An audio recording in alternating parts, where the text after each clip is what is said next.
It's a map of a blessing. It shows Israel and its Arab partners forming a land bridge connecting Asia and Europe between the Indian Ocean and the Mediterranean Sea. Look at the second map. It's a map of a curse. It's a map of an arc of terror that Iran has created and imposed from the Indian Ocean to the Mediterranean. On the one hand, a bright blessing, a future of hope. On the other hand, a dark future of despair. And if you think this dark map is only a curse for Israel, if you think that, then you should think again.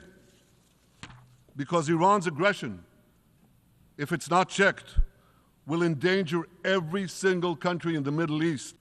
Responsible governments should not only support Israel in rolling back Iran's aggression, they should join Israel. They should join Israel in stopping Iran's nuclear weapons program. In this body, in the Security Council, we're going to have a deliberation in a few months. And I call on the Security Council to snap back UN Security Council sanctions against Iran, because we must all do everything in our power to ensure that Iran never gets nuclear weapons. Israel will do everything in its power to make sure it doesn't happen. On October 7th, the day of that invasion into Israel, that terror army numbered nearly 40,000 terrorists. It was armed with more than 15,000 rockets.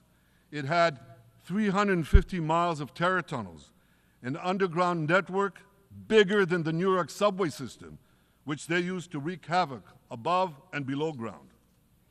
A year later, the IDF has killed or captured more than half of these terrorists, destroyed over 90% of their rocket arsenal, and eliminated the key segments of their terror tunnel network.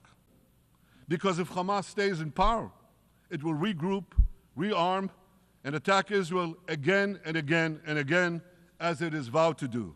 So Hamas has got to go.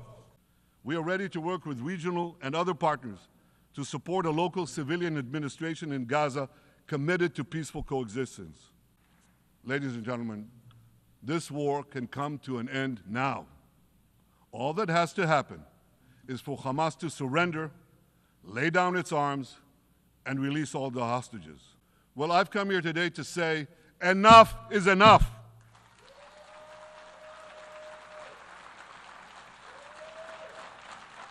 We won't rest until our citizens can return safely to their homes. We will not accept a terror army perched on our northern border, able to perpetrate another October 7th-style massacre.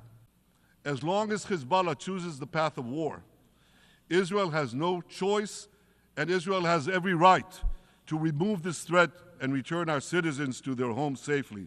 And that's exactly what we're doing. We must continue the path we paved with the Abraham Accords 4 years ago. Above all, this means achieving a historic peace agreement between Israel and Saudi Arabia. Yes, we're defending ourselves, but we're also defending you against a common enemy that through violence and terror seeks to destroy our way of life. We don't want to see a single person, a single innocent person die. That's always a tragedy. And that's why we do so much to minimize civilian casualties. The singling out of the one and only Jewish state continues to be a moral stain on the United Nations. It has made this once respected institution contemptible in the eyes of decent people everywhere. The ICC prosecutors rushed to judgment.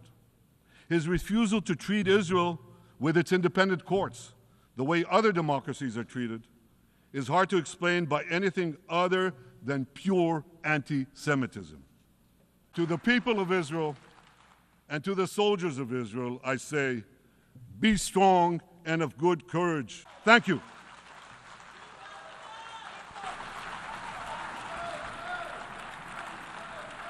On behalf